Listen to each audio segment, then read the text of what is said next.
અદાણી નો ગણાય મારા અદાણી આ કંપની. નમસ્કાર, હું છું હસમુખ પટેલ અને તમે જોઈ રહ્યા છો અંકુશ.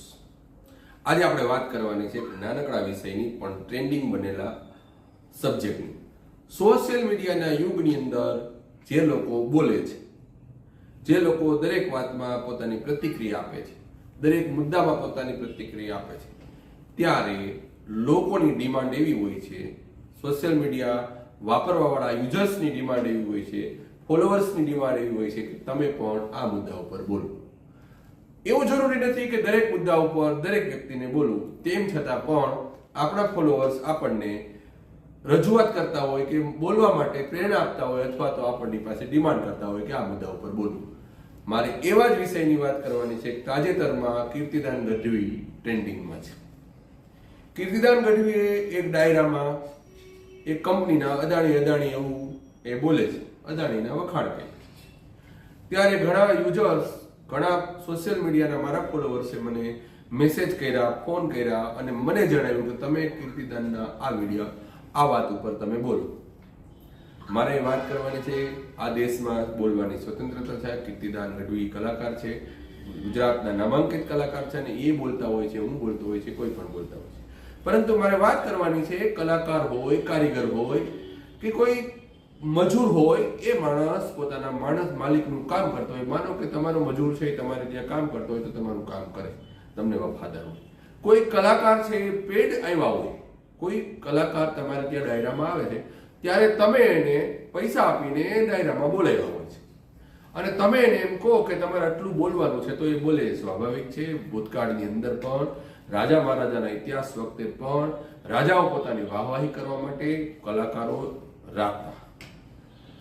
રાજાની દરબારની અંદર એવા 2-3 માણસો હોય છે કે જે લોકો રાજાની વાહવાહી કરતા હોય છે. ત્યારે કોઈ પણ કલાકાર છે, કોઈ પણ વ્યક્તિની વાહવાહી કરે એમાં મને વાંધો નથી અને આપણે સૌને વાંધો હોવો જોઈએ નહીં.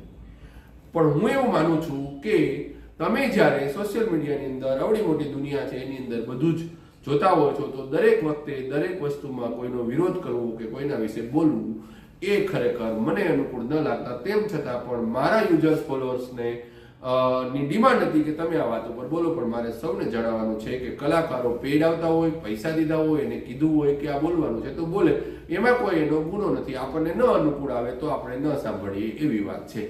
પરંતુ આ બધાની વચ્ચે આપણે જ્યારે કોઈ કલાકાર હોઈએ કે આપણે કોઈ જાણીતો ચહેરો હોય, ત્યારે આપણા નિવેદનને હજારો લોકો ફોલો કરતા હોય છે, તો આપણે શું બોલીએ એ ખરેખર ધ્યાન રાખવા જેવી બાબત છે. ત્યારે સૌ મિત્રો કે મારા ફોલોઅર્સ છે એને પણ મારે જણાવવાનું કે આપણે કોઈના વિશે નેગેટિવ કોમેન્ટ કરતા હોય, પોઝિટિવ કોમેન્ટ કરતા હોય, ત્યારે વ્યક્તિ સ્વતંત્ર છે. વાણી સ્વતંત્રતાના આ દેશના આ કાયદા આપણા સૌના બાધિત અધિકારમાં સૌ કોઈ પોતપોતાની રીતે પોતાના નિવેદનો આપતા હોય છે.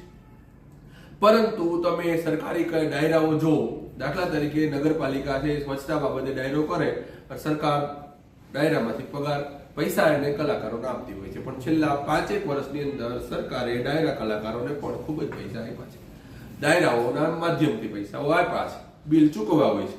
ત્યારે કલાકાર સરકારના વખાણ કરે તો એમાં સ્વાભાવિક છે કે એને પૈસા આપે એટલું બોલવામાં આવે છે, એટલે આ બધું પેડ હોય.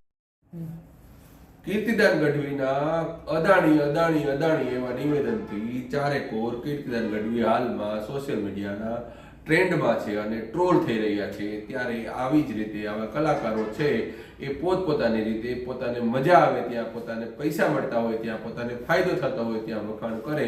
આ સમય ચાલી રહ્યો છે, એટલે આપણે સૌએ આવા સમયમાંથી પસાર થઈ રહ્યા છીએ. અસ્તુ.